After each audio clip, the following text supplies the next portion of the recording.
Color and memory. How color affects memory by Dylan Rothstein and Joshua Niemeyer. Our question is, how does color affect memory? Our hypothesis for this experiment is color will have a positive effect on short-term memory. Our independent variable was the color of words. Our dependent variable for this experiment was the quantity of words remembered and written down. Our procedure for this experiment was so. Step 1. Randomly select and ask the participant for consent on recording and testing them. Step 2. Say the first part of the introduction of the experiment to the participant. Step 3.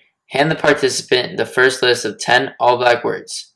Step 4. Ask them to turn it over and study the words for 40 seconds. Step 5.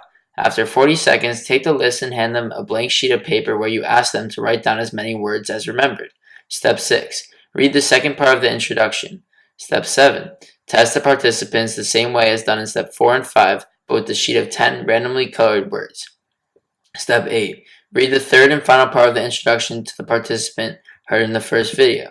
Step 9. Test the subjects again the same way in Steps 4 and 5, but this time with the words matched with their colors. Step 10. Check and record results for all 20 participants that were tested. Step 11. Debrief the participant about the goal of the experiment when done. And finally, Step 12. Finalize your results to see if color influences memory. Words that help you better understand our project. Number 1. Short-term memory. Activated memory that holds a few items briefly. Miller's magic number for short-term memory is 7 plus or minus 2 bits of information. Number 2. Effortful processing. Encoding that requires attention and conscious effort. Number 3. Serial position effect. Tendency to recall best the last and first items in a list. Hi, you have a piece of paper upside down in front of you. On the other side, there's a list of 10 words. When I say go, you will have 40 seconds to study and memorize the given words. When the 40 seconds are up, I will say stop and you will flip over the list and hand it back to me. I will then ask you to write down as many of those words that you remember on a separate sheet of paper.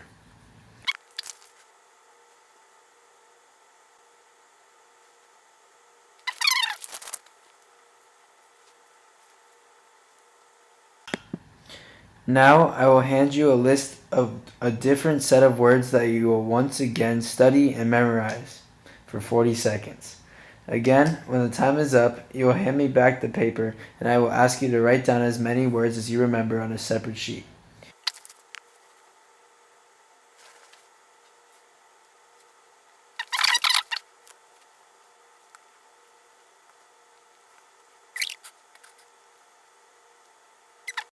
Finally, I will hand you another paper with a list of a different set of words and you will once again study and memorize these words for 40 seconds. Again, when the time is up, you will hand me back the paper and I will ask you to write down as many words as you can remember on a separate sheet of paper.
Here are our data and results for this experiment.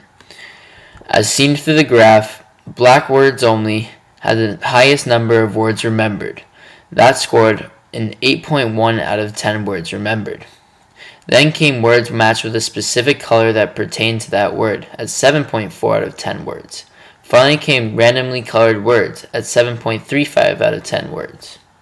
For conclusion, we have decided to accept the null hypothesis that states that color does not help short-term memory. Instead of color improving memory like previously thought, color actually showed to lessen the amount of words remembered. This can be seen from the results where the black-only text had an average of 8.1 words remembered, whereas the others had about 7.4 words remembered. One participant, Min Chi, stated, "The color distracted me from the words and forced me to focus on not only the words, but the color as well." That idea explains why we have decided to reject our hypothesis and accept the null. Also, we thought that by matching the words up with their natural color would aid even more with memory.